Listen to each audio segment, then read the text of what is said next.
Existe una crueldad silenciosa que no alza la voz, no da portazos, no tira platos ni deja marcas visibles. Se mueve con sigilo, metódicamente, a través de papeleo, llamadas telefónicas y pequeñas decisiones financieras que en apariencia son ordinarias. Y cuando la otra persona se da cuenta de lo sucedido, ya no queda nada, ni la casa, ni los ahorros, ni siquiera las cerraduras de la puerta principal. Tuve un caso así una vez. Es la única vez en mi carrera en la que creo que un paciente utilizó la terapia como parte de una estrategia deliberada para destruir a su pareja. Y lo peor es que no lo vi hasta que ya estaba hecho. Para nuestros propósitos, su nombre era Neil. El de ella, Joan. Vinieron a verme en la primavera de 1998. Neil tenía 52 años. Era dueño de una pequeña cadena de tintorerías con 4 sucursales en 2 condados. Nada glamuroso, pero rentable y estable. Joan tenía 49. Había trabajado como contable al principio de su matrimonio, pero dejó de hacerlo cuando nacieron los hijos. No se había ocupado de las finanzas familiares en más de 15 años. Neil se encargaba de todo: las facturas, los impuestos, las inversiones, los seguros. Le decía que esa era su manera de protegerla del estrés. Ella le creyó. ¿Cómo no iba a creerle? Llevaban 26 años casados. Acudieron a mí porque Joan estaba deprimida. Su madre había fallecido 6 meses antes tras una larga enfermedad, y Joan había sido su principal cuidadora. Estaba agotada, afligida, y sentía que Neil no la había apoyado emocionalmente durante ese difícil momento. Neil, por su parte, afirmaba haberlo intentado, pero que Joan lo había alejado. Decía que se había vuelto distante, irritable y difícil de contactar. Utilizó la expresión no disponible emocionalmente, un término que oigo a menudo de parejas que quieren presentar el dolor de su compañero como un fracaso en la relación, en lugar de una experiencia humana que merece compasión. Quiero describirles a Neil porque comprenderlo es fundamental para entender lo que sucedió. No se ajustaba a la imagen que la mayoría tiene de un marido controlador. Era de voz suave, educado y vestía con esmero. Usaba camisas planchadas y zapatos limpios, y siempre llevaba a las sesiones una carpeta de cuero con notas que había escrito entre citas. Era organizado, estaba preparado, llevaba un registro de las tareas terapéuticas con la misma precisión que aplicaba sus libros de contabilidad. En las primeras sesiones me di cuenta de que Neil era uno de los pacientes más comprometidos con los que jamás había trabajado. Hacía preguntas reflexivas, escuchaba con atención, asumía la responsabilidad de sus errores con lo que parecía ser una humildad genuina. Joan, en cambio, estaba pasando por un mal momento. Lloraba en casi todas las sesiones. Le costaba expresar sus sentimientos. Se disculpaba con frecuencia por llorar, por ser difícil, por no ser la esposa que Neil merecía. Esa frase surgió más de una vez. No soy la esposa que él merece. Cuando la oí, la anoté mentalmente. A las personas que se consideran indignas del amor de su pareja, a menudo se les ha dicho eso, directa o indirectamente, durante mucho tiempo. No sabía si ese era el caso, pero lo anoté. Durante los primeros 3 meses, el patrón de nuestras sesiones se hizo evidente. Neil presentaba un problema con calma y racionalidad. Joan respondía emocionalmente. Entonces Neil la consolaba, reforzando sutilmente la idea de que sus emociones eran la causa de sus dificultades. Lo hacía con tal delicadeza que era difícil de describir.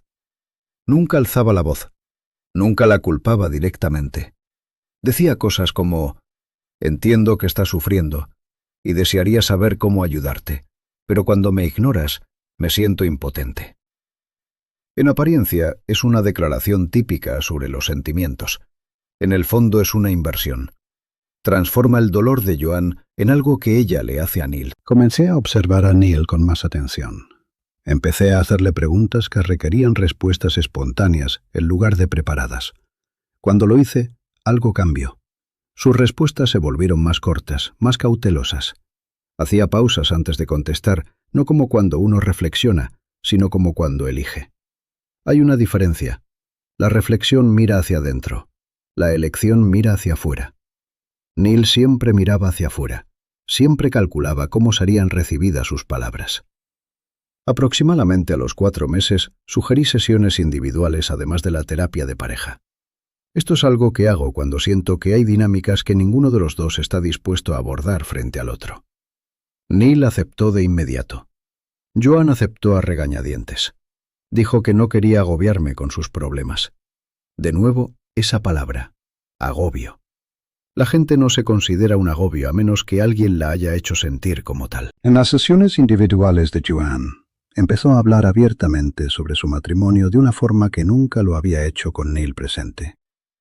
Me contó que Neil controlaba las finanzas por completo. Ella no tenía acceso a sus cuentas bancarias. No sabía las contraseñas. No veía las declaraciones de impuestos. Cuando preguntaba por dinero, Neil sonreía y decía: «Todo está resuelto, Joe. No tienes que preocuparte por eso». Me dijo que este había sido el arreglo durante todo su matrimonio y que lo había aceptado porque Neil era bueno con el dinero y ella no. Le pregunté si alguna vez se había sentido incómoda con este arreglo. Dijo que solo una vez, hacía unos 2 años, cuando necesitaba dinero para los gastos médicos de su madre. Le pidió a Neil acceso a su cuenta de ahorros para poder transferir fondos directamente a la residencia de ancianos. Neil dijo que se encargaría. Extendió un cheque, pero Joan notó que el cheque provenía de una cuenta desconocida. Cuando preguntó al respecto, Neil dijo que había movido dinero por motivos fiscales. Ella no volvió a preguntar. Ese detalle se me quedó grabado. Todavía no comprendía su significado, pero sentía su peso. En las sesiones individuales de Neil era una persona diferente, no radicalmente diferente. Seguía siendo educado, seguía siendo sereno, pero la calidez que mostraba en las sesiones de pareja había desaparecido. Hablaba de Joan como un jefe habla de un empleado con bajo rendimiento. Decía que nunca había tenido conocimientos financieros. Decía que no tenía ambición. Decía que la muerte de su madre había acelerado un declive que venía gestándose desde hacía años. Decía que la quería, pero que estaba cansado. Le pregunté a qué se refería con cansado. Me respondió: «He estado cargando con esta familia durante 26 años, Dr. Whitfield. Me he hecho cargo del dinero, de las decisiones, de la planificación, de todo. Joan ni siquiera sabe cuánto pagamos de hipoteca. No podría sobrevivir una semana sin que yo me encargara de todo». No había tristeza en su voz cuando dijo esto. Había algo más. Desprecio. Un desprecio silencioso, educado y completamente racionalizado. De ese tipo que no se anuncia porque no necesita hacerlo. Ya ha ganado. Continué viéndolos durante otros 8 meses. Durante ese tiempo, Neil se portó de maravilla en las sesiones. Hizo todos los ejercicios. Le escribió cartas a Joan. Planeó citas. Le sugirió que renovaran sus votos. Joan se animó. Dejó de llorar tanto. Me dijo que por primera vez en años sentía esperanza. Me comentó que Neil finalmente le estaba mostrando al hombre con el que se había casado. Quería creer que el progreso era real. En parte lo creía. Pero una pequeña pero persistente alarma resonaba en mi cabeza, una inquietud que no podía acallar. Era la forma en que Neil hablaba de Joan en las sesiones individuales en comparación con su comportamiento en las sesiones de pareja. La diferencia entre esas dos facetas de él era demasiado grande. La gente puede crecer, la gente puede cambiar, pero el tipo de desprecio que percibí en las sesiones privadas de Neil no desaparece en 8 meses. Se gestó durante años. No se deshace con citas románticas ni cartas de amor. En otoño de 1999, aproximadamente 18 meses después de comenzar el tratamiento, Joan faltó a 2 sesiones seguidas. Llamó para decir que no se encontraba bien. Cuando regresó, parecía distraída. Me contó que había estado revisando algunos papeles de su madre y que había encontrado una póliza de seguro de vida que la designaba como beneficiaria. La indemnización era modesta, unos $40,000. Me preguntó, durante la sesión, si debía contárselo a Neil. La pregunta me pareció reveladora. En un matrimonio sano, esa pregunta no surge. Uno no se plantea si debe contarle a su cónyuge sobre una herencia. Pero Joan preguntaba porque, en el fondo, comprendía que darle a Neil información sobre el dinero era darle control. Le dije que era una decisión que solo ella podía tomar, pero la animé a reflexionar sobre el motivo de su indecisión. Ella se lo contó a Neil. Él sugirió que lo invirtieran. Ella aceptó. Firmó los papeles que él trajo a casa. Más tarde supe que la cuenta de inversión que Neil abrió con la herencia de Joan estaba solo a su nombre. Ella no lo sabía en ese momento. En aquel entonces desconocía muchas cosas. Déjame contarte lo que Neil estuvo haciendo durante esos 2 años de terapia, cosas que no supe hasta mucho después. Estaba desmantelando sistemáticamente la infraestructura financiera del matrimonio y reconstruyéndola de una forma que excluía por completo a Joan. Transfirió la propiedad de 2 de las 4 tintorerías a una nueva LLC registrada a nombre de su hermano. Trasladó los ahorros familiares a cuentas a las que Joan no tenía acceso. Refinanció la casa y obtuvo una segunda hipoteca que Joan nunca firmó porque él falsificó su firma en los documentos. Redirigió sus aportaciones para la jubilación a una cuenta privada. Vendió una propiedad de alquiler que poseían en común, convenciendo a Joan de firmar papeles que no leyó, diciéndole que era una refinanciación rutinaria. Todo esto sucedió mientras él estaba sentado en mi oficina cada semana, tomando la mano de Joan, diciéndole que la amaba, haciendo los ejercicios terapéuticos y desempeñando el papel del esposo devoto que finalmente estaba aprendiendo a ser vulnerable. La terapia era su tapadera. Ahora estoy segura de ello. Necesitaba que Joan estuviera tranquila, esperanzada y confiada. Necesitaba que se distrajera con la ilusión de un matrimonio que sanaba, para que no se fijara demasiado los papeles que él le ponía delante. Y necesitaba un terapeuta que validara el progreso que estaba logrando. Yo era ese terapeuta. Lo validé. Le dije a Joan que Neil se estaba esforzando de verdad. Le dije que el matrimonio iba por buen camino. Dije esas cosas porque las creía basándome en lo que observaba en las sesiones, y me equivoqué. En enero de 2000, Joan vino sola a nuestra sesión. Estaba temblando. No como tiembla la gente cuando tiene frío o está nerviosa. Temblaba como tiembla la gente cuando siente que el suelo bajo sus pies cede y aún no sabe hasta dónde va a caer. Me contó que la tarde anterior había vuelto del supermercado con los brazos cargados de bolsas y que la llave no funcionaba en la puerta principal. Lo intentó 3 veces. Comprobó que fuera la llave correcta. Lo era. Fue a la puerta trasera. Esa cerradura también había sido cambiada. Estaba en el porche de su casa, con helado derretido en una bolsa de papel, y no podía entrar. Llamó a Neil. No contestó. Volví a llamar. Nada. Llamó a su oficina. Su secretaria dijo que no estaba disponible. Le preguntó a la secretaria si pasaba algo. La secretaria dijo que no podía decirlo. Joan me contó que la forma en que la secretaria pronunció esas palabras, no puedo decirlo, le revolvió el estómago, porque era la voz de alguien que sabe algo y a quien le han dicho que no lo cuente. Se quedó sentada en su coche en la entrada durante 3 horas. Vio la puesta de sol a través del parabrisas. Llamó a su hija, que vivía a 2 estados de distancia, y le dijo que no podía entrar en la casa. Su hija le dijo: «Mamá, llama a un cerrajero». Joan llamó a un cerrajero. Él vino y confirmó que las cerraduras habían sido reemplazadas profesionalmente esa mañana. Herrajes nuevos, cerrojos que nunca había visto antes. Cuando finalmente logró comunicarse con Neil por teléfono esa noche, él le dijo que había solicitado el divorcio. Le dijo que la casa ya no era de propiedad conjunta. Le dijo que las cuentas de ahorro que ella creía que compartían ya no existían como ella pensaba. Le dijo que contactara a un abogado. Su voz, dijo Joan, era la misma que usó cuando le dijo: «Todo está resuelto, Joe. Tranquilo, firme, definitivo». Joan no lo entendía. No podía entenderlo. Me repetía en la sesión: «Pero si nos iba tan bien, Dr. Whitfield. ¿Cómo puede hacer esto si nos iba tan bien?» Me senté allí y sentí algo que solo he sentido un puñado de veces en 40 años. Me sentí cómplice. No legalmente, no éticamente, según las definiciones estrictas. Había seguido el protocolo, había mantenido los límites, había hecho mi trabajo como estaba definido. pero también me habían utilizado. Neil había utilizado el proceso terapéutico, la confianza, la vulnerabilidad, la esperanza que genera como un mecanismo de control. Mantuvo a Joan en un estado de apertura emocional para que permaneciera ciega financieramente. Y yo había facilitado ese estado. Había ayudado a crear las condiciones bajo las cuales podían despojarla de todo sin que se diera cuenta. El divorcio fue brutal.